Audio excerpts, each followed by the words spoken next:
So the more I watch of Kaguya-sama Love is War, the more I realize that this is probably my favorite anime of the season. And I know there's so many great, well-written story and character-driven series, but from not only a pure entertainment factor, but the fact that it's not just so dumb it works, it's that the comedy is actually well written, the characters have really fun personalities that slowly, maybe not majorly develop, but there's little and noticeable development over these episodes that honestly, this is probably my favorite anime of the season, especially because nearly every Saturday that I come up here to review this, before I start watching the episode, I'm usually pretty stressed out, I've had a hectic day. It's a very busy day for me, but by the time I leave an episode of Kaguya-sama, I'm recharged and ready to go, at least enough to get this video uploaded, and then I start crashing out and burning out. Seriously, Kaguya-sama is amazing, and though this episode didn't leave me laughing or having tears fall down my face, the fact that even when we have maybe an episode that doesn't have me dying of laughter, it still entertains me so much, I come out with a completely different outlook of the day, even when I have a bad day. That's how great this series is for me. I'll definitely say that the first story out of the three would be the weakest in my opinion,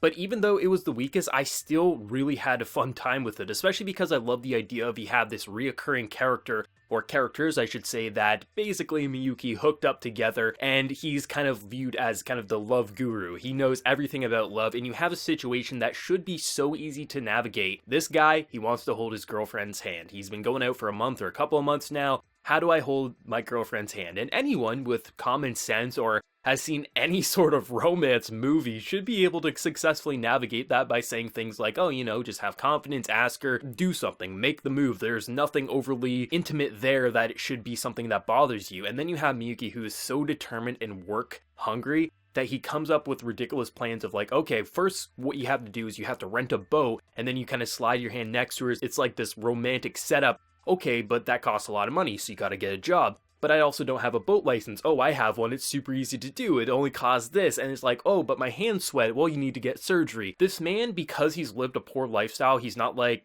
Kaguya, who has riches and wealth to kind of get everything that she wants. He's so determined with his work ethic that he's always working, and how he views such a simple situation of just having confidence, having the ability to just try, and if you get rejected, move on. He comes up with plans that are just so work hungry that he actually convinces the poor guy that he has to get a job and save up for basically like 30 or 40 days over his summer vacation, essentially removing Miyuki, and then Kagi wouldn't be able to hang out with him. Incredible. Like, even though it didn't have me dying of laughter, I was so impressed by just what it did, not only for this character, it also just to showcase like how determined and how poor of a lifestyle this man had to have worked that he gets this determined, and that he just can't think of logical things, that everything about him is he figures out way with wealth through hard work and dedication. It's respectable, but also you see, you need the love detective Chika popping in being like, don't be stupid, just do it. Absolutely incredible. Like, even though this would be what I would classify as the weakest out of all three of the stories in this episode,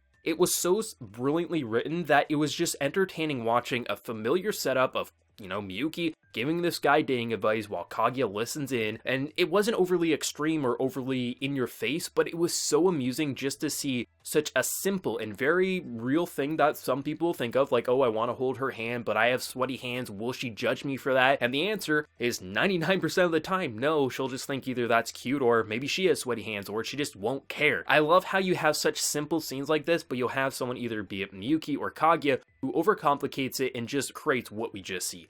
Absolute comedy. The second part of this episode, though, I have to say was pretty damn awesome. I absolutely love Yuu as an addition to this cast because, honestly, if you remove the Yuu stuff in this episode, it would still function as a great episode, as plenty of the earlier episodes did before he was introduced to this cast. But this man, having a depressed treasurer is perfect. Having to go over the budget and seeing what you can slash, and the man wants to slash the budgets for teams who have girlfriends, and he sees it as, why are they wasting their time on clubs? I don't have happiness and love. Why the hell are you wasting it? Which, you can kind of look at his situation and be like, well, he's not wrong. Why are they wasting their time instead of spending it with their girlfriends? But if you have any idea, in fact, any experience, just dedicating yourself to that love isn't healthy. You need to have your own pastimes. You need to give each other space. So them being a part of a soccer club or a tennis club, like, that's not them neglecting their girlfriend. Sure, you would have plenty of dumb high school kids who would do that and just focus on themselves, but he's kind of right, but he's also really, really wrong all at the same time, and I love how he wants this happiness tax. You can only have that with a depressed treasurer, and on one hand, I feel bad that he has to feel like shit, but on the other hand, because he feels so bad,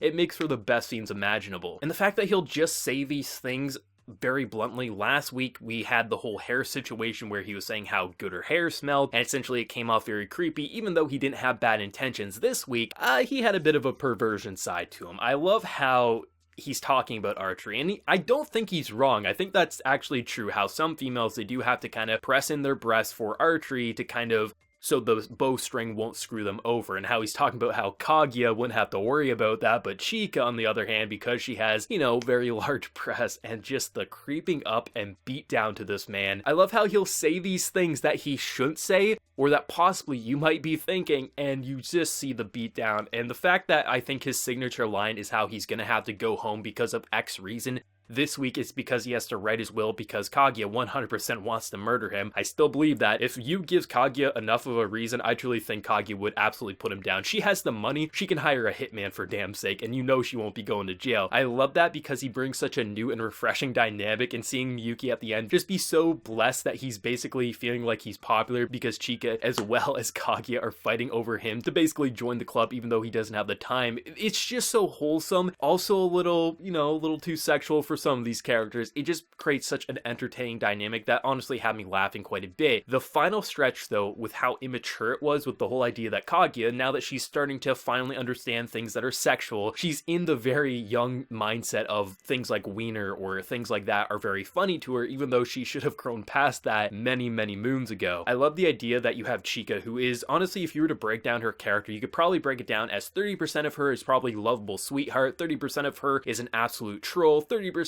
is a bit of a goofball and airhead, and then 10% is a wild card that you can't even really express what the hell that Chika is. Chika in this part was definitely in troll mode. I love how as she discovers like what's making her laugh, she just uses it more and more. And they mention it in this episode how it's kind of like a mother tickling their child. They're saying to stop, but they don't actually want you to stop because it's so amusing. That scene was so brilliantly done. The slow creep up to more and more ridiculous, where you're just thinking to yourself, Kaguya, how immature can you truly be? But please don't stop because this is hilarious. The visual directing completely on point. It was so simple but so effective with what it was trying to go for. And I love how much of a troll she truly looks like when she's really going in trying to make Kaguya suffer, or in this case just make her laugh to the point that is absolutely hilarious for even the viewer. When you get the president thrown into the mix and how she's basically trying to get him to say like, hey, what's this dog called, implying wiener dog, and then basically Kaguya will just kind of stop it. I love how just you have these very simple back and forth lines, and like it's such an immature scene, but at the same time it's so mature because of how they're directing it. I don't know, it's just so perfect.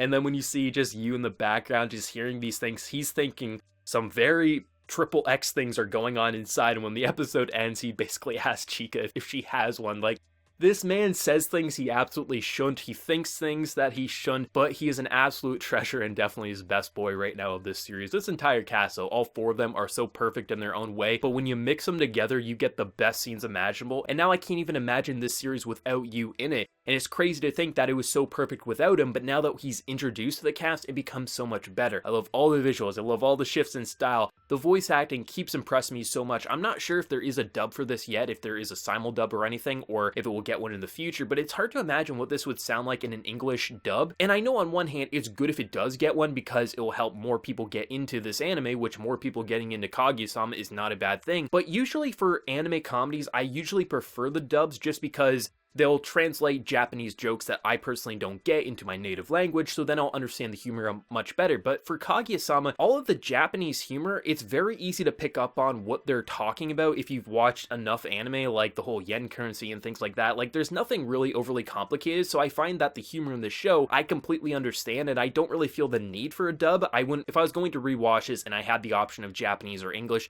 I would stick with Japanese because I truly think they casted these characters perfectly. And even though I know they could do an English dub and have it be funny for English people, I still think this is such a perfect casting job that I can't imagine this any different. There's so many little moments in this episode I love, like the whole idea that, you know, Miyuki saying like, hey, maybe I should ask Kaguya to work, and then you'll hear the narrator being like, absolutely not, don't ask, and then you'll hear Kaguya being like, why doesn't he just ask me? All these little back and forths, you have such simple situations that become so damn beautiful and hilarious, and at times you might be thinking, did this character really just say that? Are they this dense? Are they this clueless, or are they this brutally honest? But it becomes so perfect. Like, even though when you have characters ready to murder the other, or ready to torture or troll, or just make the other laugh in a genuine way. No matter what these characters do to one another, you know at the end of the day, they're all going to come out of this alive. Probably. Yuu, on the other hand, he's a bit of a wild card right now, especially with what he's done only in 2 episodes. I don't know if he's going to make it to the end of the season because either he's going to kill himself or he's going to get killed. Hopefully he makes it through to this entire series. I'd love to see him survive. But even when you have the worst things happening and you think there's no way that they can come out of this with a straight face, they find a way. They keep it realistic in terms of the setup, like, sweaty hands, being embarrassed, simple things like that, immature jokes.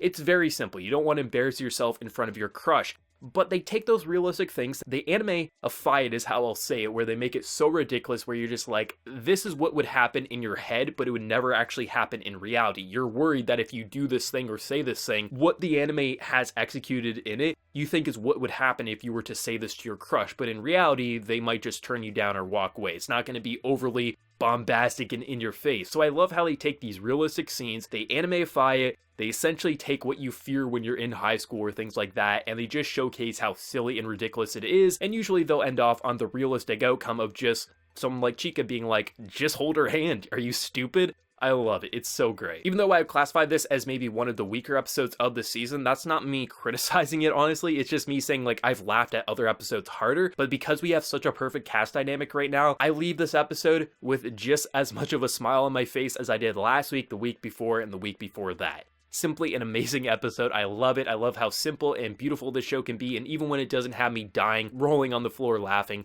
I still come out wanting to recommend this to everyone, even if they say they don't like anime. Let me know whatever you thought of this week's episode, your favorite of the jokes in this episode, whatever you're feeling, let me know. Be sure to like the video if you did enjoy, and also hit that subscribe button if you're new to the channel. But until next time, everyone, please take care and have a good one.